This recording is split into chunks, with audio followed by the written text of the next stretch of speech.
वसल्लम के पास कि वो डेली मोटिवेटेड होकर अपने बेस्ट लेवल पर ज़िंदगी गुजारते हैं। हालांकि उनकी प्रॉब्लम्स में अभी आपको बताना शुरू करूं तो आप लोगों को यकीन ही नहीं आएगा।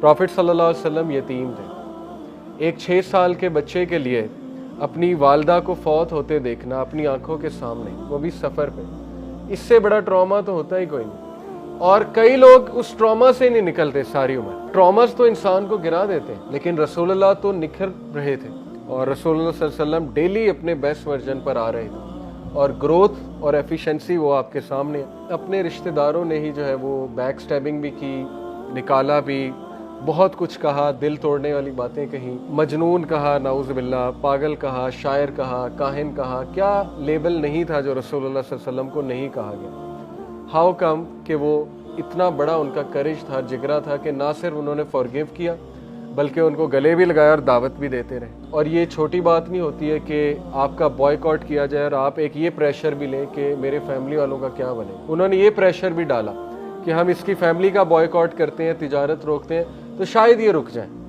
अब वो प्रेशर भी लेना कितनी बड़ी बात होती है कि अब तो लोगों मेरे साथ वो मेरे घर वालों को भी टॉर्चर करने पे आ गए, मेरे सहाबा को भी टॉर्चर करने पे आ गए। उसके बाद आसानी आनी चाहिए थी शीबे अबी तालिब के बाद, जनरली स्पीकिंग। लेकिन उसके बाद क्या हुआ? हज़रत खदीजा की डेथ हो गई, लव ऑफ हिज लाइफ। ज़ाहिर है बहुत बड़ा सहारा होता है नेक बीवी, तो वो उनकी वफ़ात हो गई। हम जैसा बंदा तो अब तक पागल हो चुका होता, सुसाइडल थॉट्स आ रहे होते और पता नहीं हमने क्या कर लिया होता, कहीं से छलांग मार दी होती कि ये क्या हुआ। उसके बाद क्या हुआ?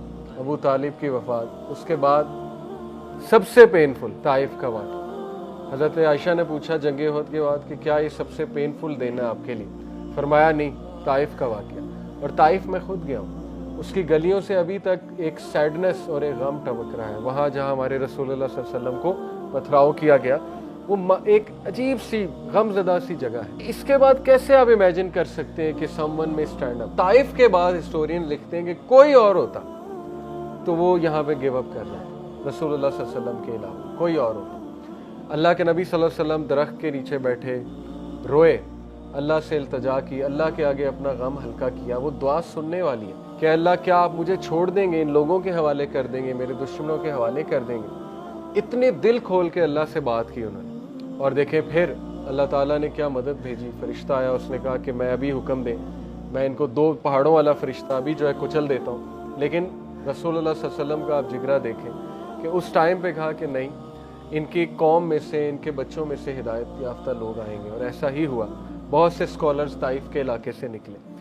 उसके बाद तो कोई इमेजिन ही नहीं कर सकता कि वो खड़ा हो जाए। लेकिन अल्लाह के नबी सल्लल्लाहु अलैहि वसल्लम खड़े हुए और उन्होंने अपने एक और तरीका इख्तियार किया, मदीना हिजरत की। और मदीना जाकर फिर पूरा एक उन्होंने इस्लामी माशरा कायम किया। बेटियों की तलाक़ें देखी अल्लाह के नबी सल्लल्लाहु अलैहि वसल्लम। अबू लहाब ने दोनों बेटियों की तलाक़ें करवा दी। तो बाप के लिए तो यही एक कमर तोड़ गम होता है कि बेटियों को तलाक हो गई।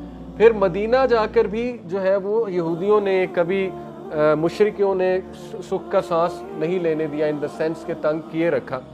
और आप देखें कि हर तरह की साजिश की, उनको प्रोपेगेंडा किया, मेलाइन करने की कोशिश की, रसूलुल्लाह सल्लल्लाहु अलैहि वसल्लम को इवन नाउज़ बिल्लाह कत्ल करने की कोशिश की। और एट दी एंड रसूलुल्लाह ही किंग बन गए।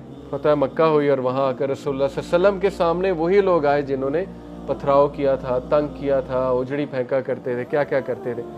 तो ये सीरा एक लिविंग मिरेकल है। आपको दुनिया में किसी शख्स की ऐसी बायोग्राफी नहीं मिलेगी और आप हैरान हो जाएंगे ये हुआ।